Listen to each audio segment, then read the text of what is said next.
2005년 8월 12일 오전 9시 30분경 서울 서초경찰서에 한 여성의 다급한 신고 전화가 걸려옵니다. 서초동에 위치한 오피스텔 건물 4층에서 살인사건이 발생했다는 거죠. 당시 신고자는 29세의 황 씨였는데요. 신고자 본인도 이미 흉기에 찔려서 중상을 입은 상태였어요. 거의 말을 못하고 고통스러워하면서 신음소리만 흘리고 있었죠. 황 씨의 신고를 접수한 경찰이 즉시 사건이 발생했다는 오피스텔로 출동합니다. 사망자는 이 오피스텔에 살고 있던 29세의 박 씨였어요. 시신을 살펴보니 양손과 다리에 결박흔이 있었고요. 목이 강하게 졸린 흔적이 있었습니다. 얼굴에 우혈이 있었는데 이 우혈은 혈관에 이제 과도하게 혈액이 모인 증상을 말하죠. 얼굴에 있는 이 울혈로 봐서는 질식에 의한 사망, 경부 압박에 의한 질식사가 확실해 보이는 상황이었습니다. 그리고 신고자인 황 씨는 등과 옆구리 부위에 흉기로 7차례 공격을 받은 상태였어요. 완전히 무차별적인 공격을 당했던 건데 그 충격으로 실신을 했다가 오전에 겨우 정신을 차리고 신고를 했었던 거죠. 피를 상당히 많이 흘렸는데 다행히도 생명에는 지장이 없었습니다. 이 두 사람에게 무슨 일이 있었던 걸까요? 신고자 황 씨는 박 씨와 여고 동창생이었어요. 사건 전날 부산에서 서울에 있는 이 오피스텔, 그러니까 박 씨의 집으로 놀러 온 상황이었던 거죠. 두 사람이 밤 10시경에 박 씨의 침대에서 함께 잠을 청했는데 자다가 새벽에 갑자기 알람 소리가 들렸다는 거예요. 그래서 눈을 떴는데 그 앞에 웬 모르는 남자가 서 있었다는 거죠. 너무 놀라서 비명을 지릅니다. 이때 이 남자가 들고 있던 흉기로 황 씨의 등을 찔렀고요. 이후에 몇 번의 공격이 더 이어진 뒤에 황 씨가 기절했던 거죠. 그리고 눈을 떴을 때 이미 친구인 박 씨는 목이 졸린 채 사망해 있었다는 겁니다. 여기까지가 신고자 황 씨의 진술이에요. 경찰은 사건 현장의 생존자이자 범인의 모습을 본 유일한 목격자인 그녀의 진술을 바탕으로 수사를 시작합니다. 일단 현장에 대한 이야기를 좀 해볼게요. 사건이 발생한 이 오피스텔은 보안이 되게 잘 돼 있는 편이었어요. 현관문 외에는 외부 침입 통로도 전혀 없는 그런 곳이었습니다. 이건 뭘 의미할까요? 범인이 오로지 현관으로 들어왔다는 이야기가 되겠죠. 사건 현장은 또 되게 말끔했습니다. 강도에 의한 소행으로 보기에는 집안에 물색흔도 없었고요. 사라진 금품도 없었어요. 황 씨를 공격한 흉기라던가 박 씨를 결박한 것으로 보이는 도구도 보이지 않았어요. 다 챙겨간 걸로 보이죠. 도난당한 물건, 금품 이런 게 없다 보니까 사실 강도의 소행이라 보기에도 애매했습니다. 이렇게 그 어떤 증거물이나 정황이 드러나지 않은 상황에서 경찰이 한 가지 이상한 부분을 발견하게 되거든요. 피해자들이 잠을 자던 매트리스였어요. 이 매트리스 한가운데가 움푹 패여 있었던 거예요. 자세히 살펴봤더니 이게 원래 그랬던 것처럼 보이지 않았던 거예요. 매트리스 가운데 부분을 일부러 누군가 가위로 오려낸 흔적.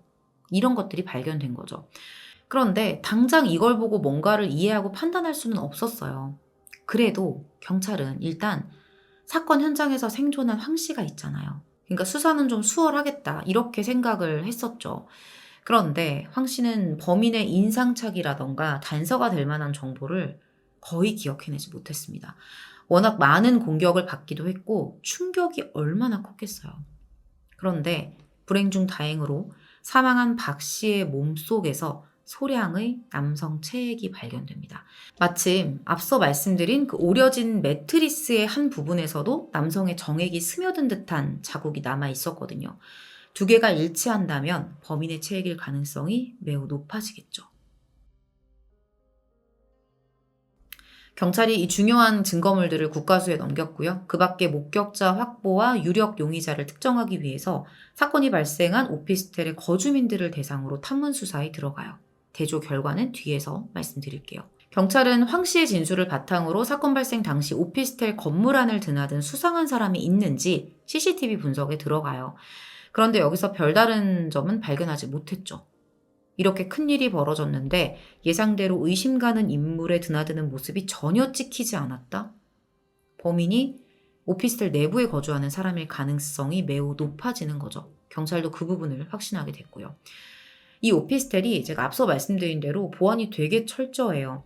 현관, 엘리베이터, 주차장, 그러니까 CCTV만 19대가 있었습니다.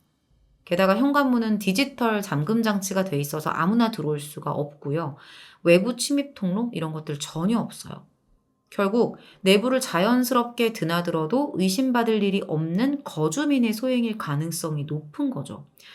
이 오피스텔이 총 300여 세대에 1000여 명이 넘는 입주자가 있었거든요.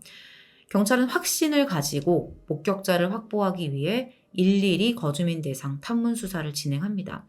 근데 문제가 있었어요. 오피스텔이라는 곳의 특성상 대다수가 혼자 사는 젊은 세대들이 많았고, 딱히 이웃에 누가 사는지 관심이 없는 사람들이 많았다는 거죠. 끔찍한 사건이 발생했다는 소문이 나면서 많은 사람들이 모여들긴 했지만 수사에는 그리 협조적인 태도를 보이지도 않았습니다. 수상한 사람을 봤다는 목격자조차 없었어요. 예상보다 수사가 너무 어려워지고 있는 거예요. 경찰은 거주자들의 신원과 알리바이를 파악하기 위해서 300세대를 일일이 조사했고요. 알리바이가 명확히 확인되지 않은 주민들을 대상으로 구강세포를 직접 채취하는 작업에 들어갑니다. 앞서 사건 현장에서 발견했던 그 매트리스에 증거가 있었잖아요. 혹시 그것과 일치하는 DNA가 발견될지도 모른다는 일말의 희망을 가졌던 거죠. 이렇게 채취한 DNA를 국가수에 맡기고 결과를 기다리는 동안에도 경찰은 계속해서 거주민들을 대상으로 수사를 지속했어요. 그러던 중에 이 사망한 박 씨의 옆집에 살고 있던 한 남자에게 주목을 하게 되는 계기가 생깁니다. 바로 옆집에서 끔찍한 살인사건이 발생을 했는데도 겁을 먹는다거나 동요하는 기색 없이 오히려 사건 발생 직후에 술을 먹고 늦게 귀가하거나 어딘가 이해되지 않는 행동을 하면서 경찰의 주목을 받았던 거죠. 여기까지 보면 그냥 옆집 일에 관심이 없나 보지. 그런 사람이 있잖아. 이렇게 생각할 수 있어요. 그런데 관심이 없어 보이는데 또 수사를 하는 경찰에게는 먼저 말을 걸면서 되게 적극적인 태도를 보여요. 근데 경찰 입장에서는 아무래도 피해자 옆집에 살고 있는 사람이잖아요. 중요한 용의자를 목격했을 수도 있죠. 그래서 이 남자가 하는 말들에 대해서 그냥 흘려듣지 않고 다 이제 의미 있게 기억을 해둡니다. 이 사람이 뭐라고 말했냐면 자기가 한 달 전쯤에, 그러니까 사건이 발생하기 한 달 전쯤에 숨진 박 씨의 집 앞에서 되게 수상한 남자를 봤다는 거예요. 그러면서 그때 봤던 남자의 인상착의를 꽤 자세히 설명합니다. 한 달 전에 우연히 본 사람에 대해서 이렇게 디테일하게 기억할 수 있을까요? 당시에 경찰도 너무 디테일하게 기억하는 그런 목격 진술을 좀 수상하게 여겼었어요. 근데 또 막상 조사를 해보면 이 옆집 남자의 사건 당일 알리바이에는 아무런 문제가 없었습니다. 결국 별다른 혐의점이 나오지 않으면서 의심스러움만 남긴 채 수사는 다시 원점으로 돌아갔죠. 자, 그런데 한동안 제대로 정신을 차리지 못했던 황 씨가 경찰의 수사기간 중에 기적적인 회복을 하게 됩니다.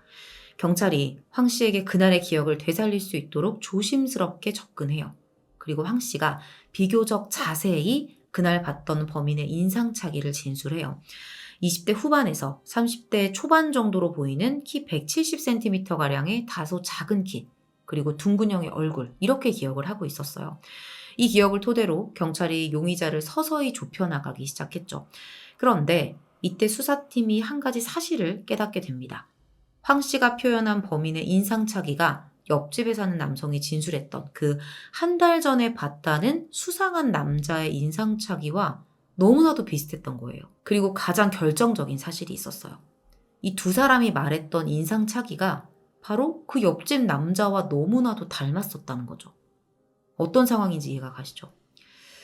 자, 그리고 황 씨의 진술 중에 아주 결정적인 부분이 있었어요. 황 씨가 칼에 찔렸잖아요. 그래서 쓰러져 있었는데 그때 약간 의식을 차렸을 때 어떤 소리를 들었대요.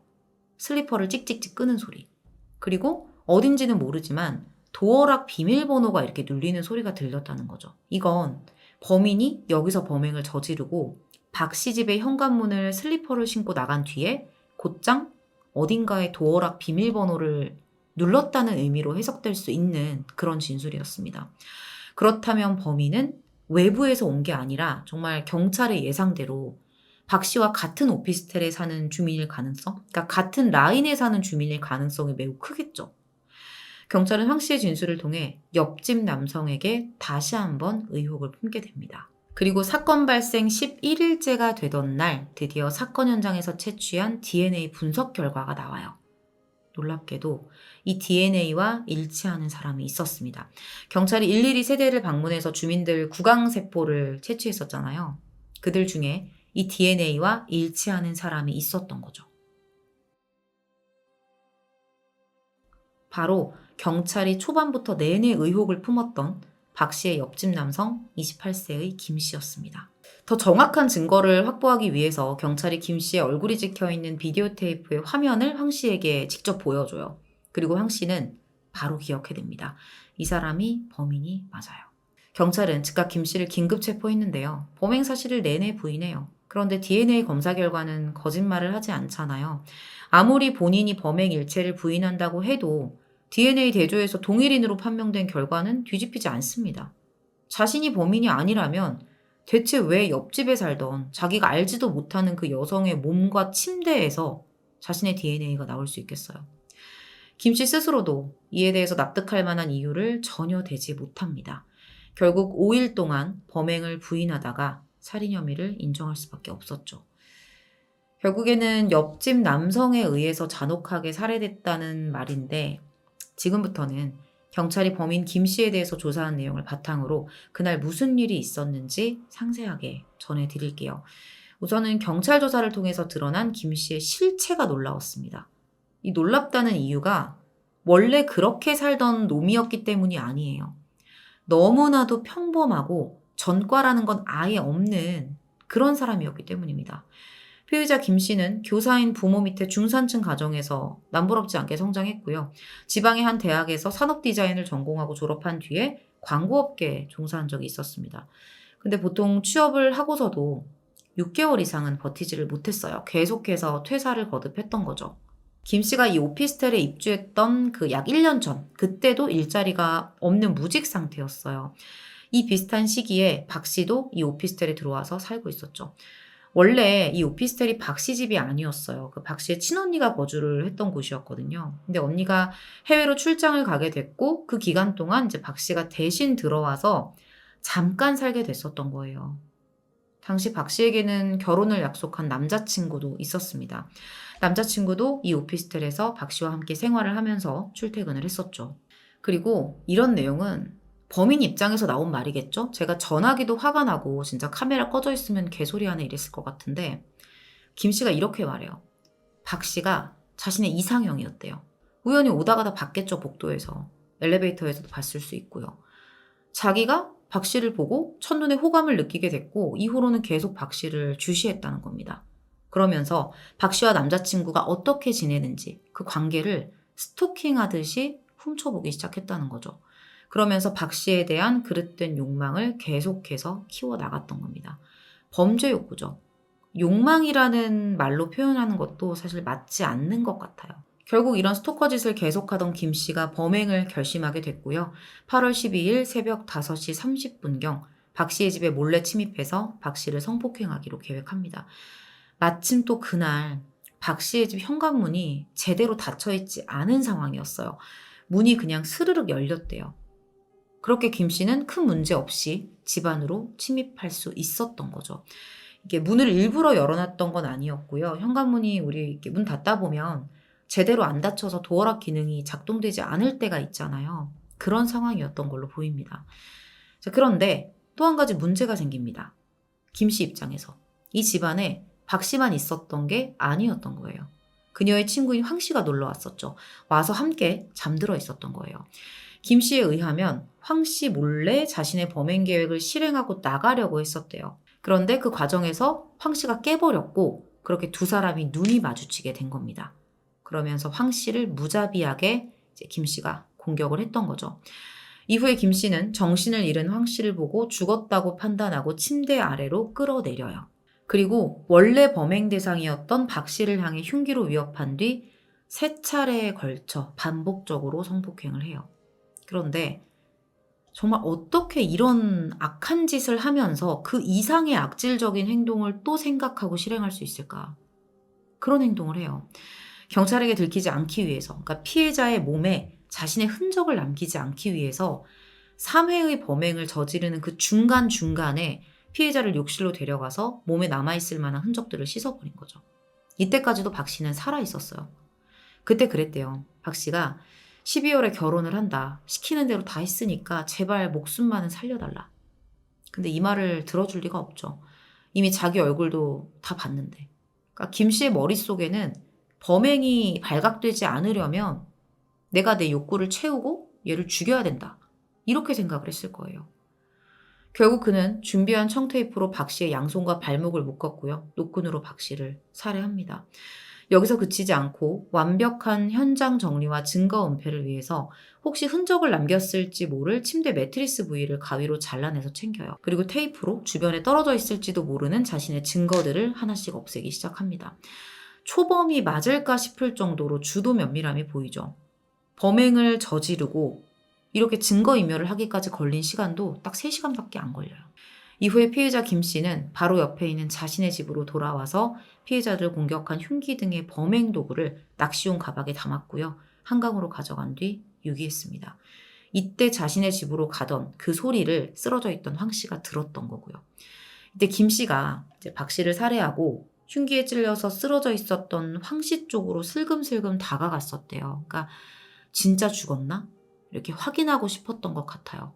황 씨는 계속해서 쓰러져 있는 척을 했던 것 같고요.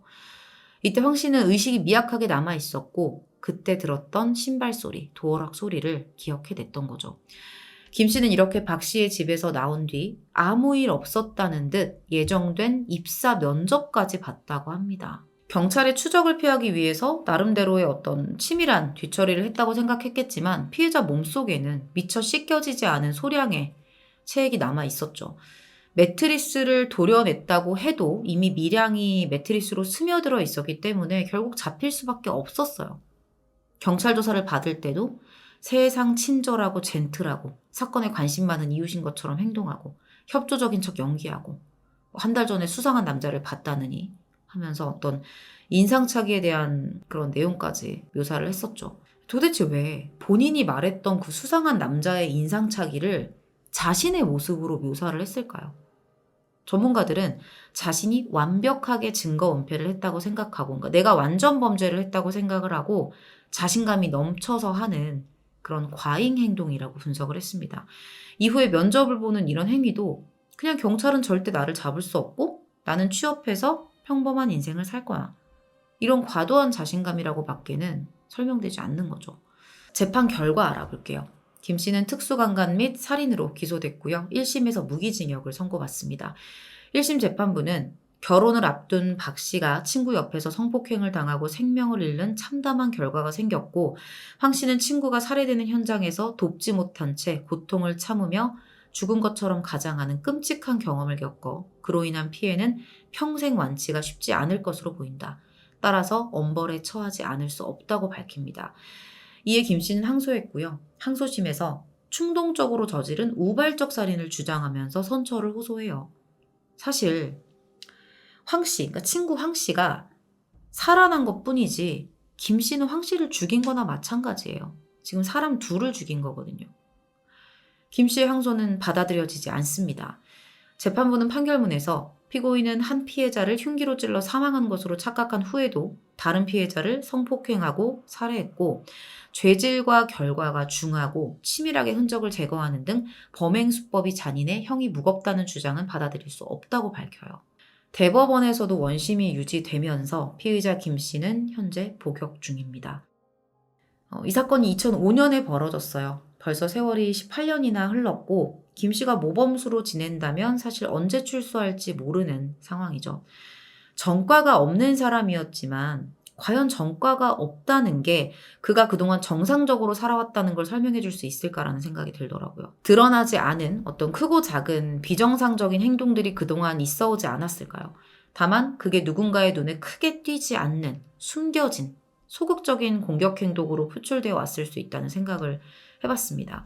혼자만 알고 있던 작고 작은 공격과 은밀한 범행들이 자신 안에서 방치된 채 결국 괴물이 되어버린 건 아닐까. 그에 대해서 드러난 이야기는 이게 전부지만 여러분들께서 내용을 보시면서 어떤 생각을 하셨는지 다양한 댓글 남겨주시면 감사하겠습니다.